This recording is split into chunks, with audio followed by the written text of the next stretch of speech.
You begin with a quiet assumption that what you know is true simply because it feels coherent.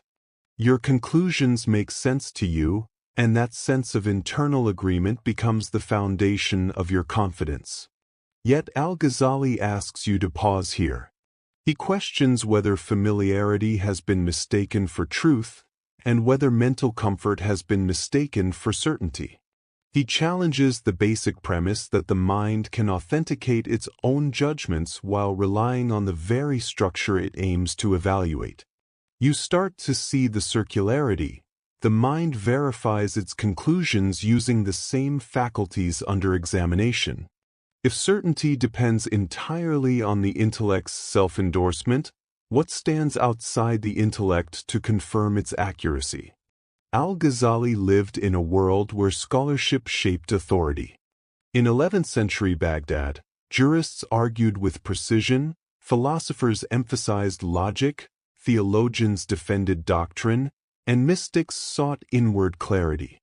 Each group claimed to possess the final key to truth, and each critiqued the others with equal confidence. Amid this intellectual competition, Al-Ghazali observed something unsettling. Every school relied on assumptions it could not fully justify. If multiple systems, all seemingly rigorous, contradict one another, what determines which one is truly aligned with reality? As Al-Ghazali examined these traditions, he realized that no method of knowing was immune to error. The senses could deceive. Rational arguments could be overturned by equally rational counterarguments. Inherited beliefs could reflect habit rather than truth. This was not an emotional crisis but an intellectual one. He saw that every foundation he had trusted contained its own vulnerability. The problem was deeper than a disagreement between scholars. It was built into the very structure of knowing itself. If perception can mislead and reason can contradict itself, on what basis can the mind claim certainty about anything?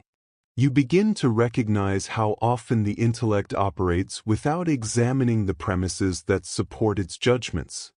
You trust memory as though its content were fixed, even though experience shows it can shift without your awareness. You treat interpretation as though it simply describes events, without noticing how it quietly reshapes those events according to prior beliefs.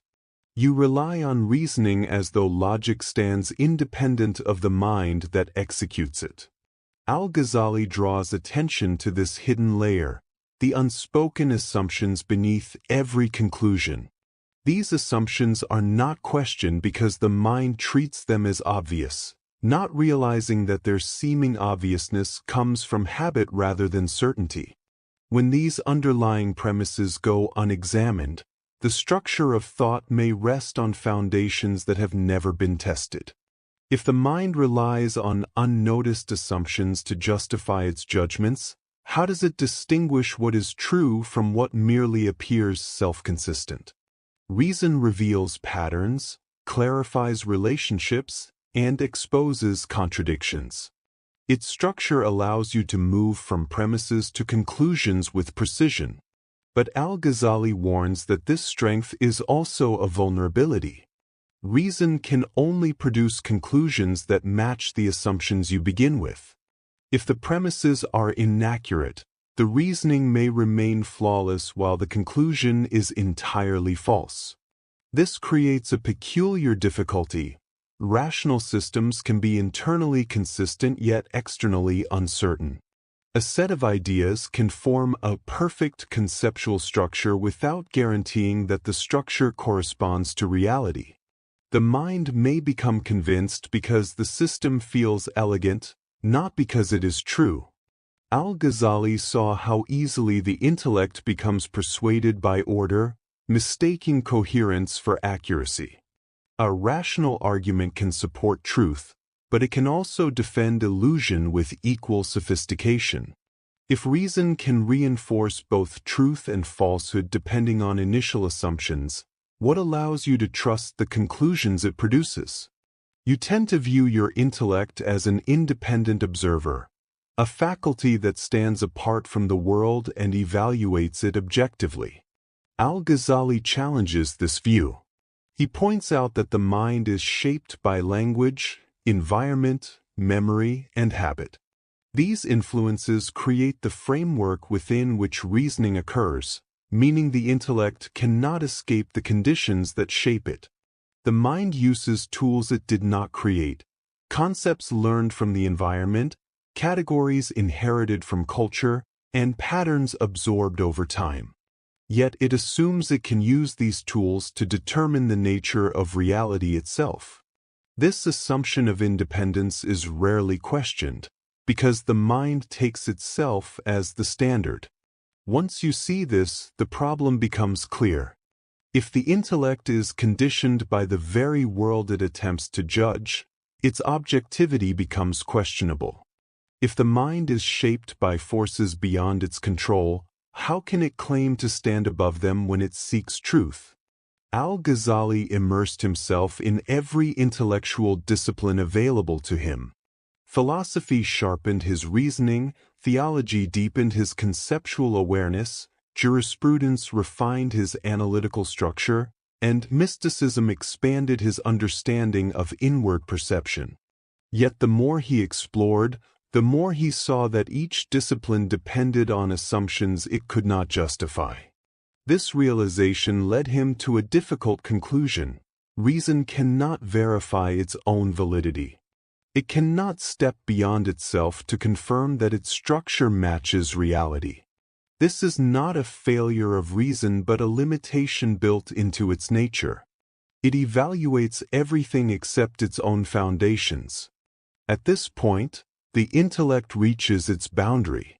It can analyze, compare, and critique, but it cannot establish the ground upon which certainty rests.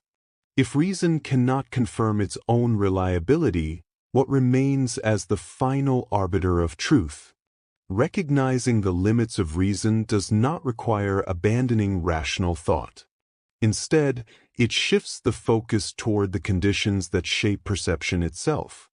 Al-Ghazali realized that clarity does not arise from louder arguments but from purifying the instrument that perceives truth. You begin to examine the internal distortions that affect judgment. Desire bends interpretation toward what feels comfortable. Fear narrows attention to what feels safe. Bias reinforces familiar conclusions. The need for approval influences what you consider acceptable. Even subtle preferences shape the reasoning process long before any argument is formed.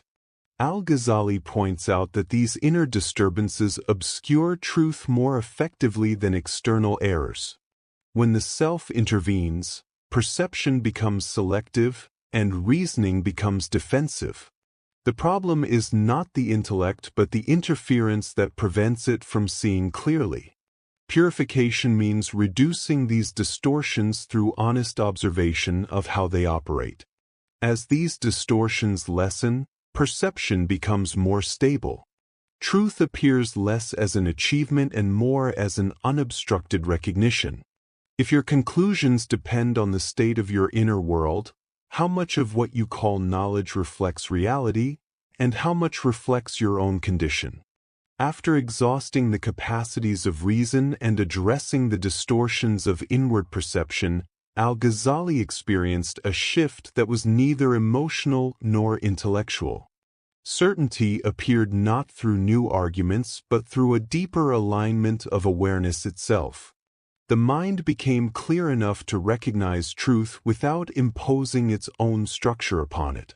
He described this as a form of understanding that arises when confusion dissolves. It does not depend on logical steps, though reason can later articulate it. It does not depend on sensory evidence, though perception can support it. It emerges as a direct recognition, simple, stable, and self-evident. Once this clarity appears, the intellect regains its usefulness. Thought becomes organized rather than compulsive. Reason becomes supportive rather than dominant. The arguments that once felt heavy now feel unnecessary, because the foundation they sought has already been revealed. The insight is that certainty is not produced but uncovered. It is not constructed through thought but revealed when obstruction ends. If truth reveals itself when confusion fades, what role remains for the intellect except to acknowledge what has already been seen? Al-Ghazali did not reject reason after this realization. Instead, he restructured its role. Reason becomes an essential tool for organizing knowledge and guiding action, but it is no longer mistaken for the source of certainty. Its value is real, yet limited. When inner clarity grounds perception, the intellect functions without distortion. It becomes precise without becoming arrogant. It becomes analytical without becoming rigid. The conflict between reason and deeper insight dissolves because each occupies its proper place. Reason operates best when it serves what it cannot generate, the clarity that arises from purified awareness. It becomes a translator rather than a creator, articulating what has been recognized inwardly rather than constructing reality from assumptions. If reason reaches its highest form only when it relinquishes sovereignty, what guides it once it accepts its limits? You now see that certainty does not depend on accumulating arguments but on refining the mode of perception. The mind becomes clear when it recognizes the boundaries of its authority. Insight appears when the impulse to dominate knowledge gives way to the willingness to observe without interference. Truth is not imposed by the mind but recognized when the mind stops asserting its interpretations as final. Awareness becomes receptive rather than forceful, allowing understanding to arise on its own terms. In this shift, the search changes direction. You no longer try to reach certainty through effort. Instead, certainty appears when effort subsides. If the mind becomes clear only when it stops claiming control, what happens to the sense of self that once depended on that control? At the end of inquiry, a quiet recognition emerges. The tension between thinking and knowing dissolves. Truth does not belong to the one who seeks it. It remains when the seeker stops insisting on possession. The intellect becomes transparent, no longer obstructing what it tried so hard to grasp. What remains is not a conclusion but a clarity beyond argument. This clarity is not something gained but something uncovered. It is the stillness that appears when the mind steps aside. If the one who claimed to search disappears in the moment understanding arises, what remains to say I know?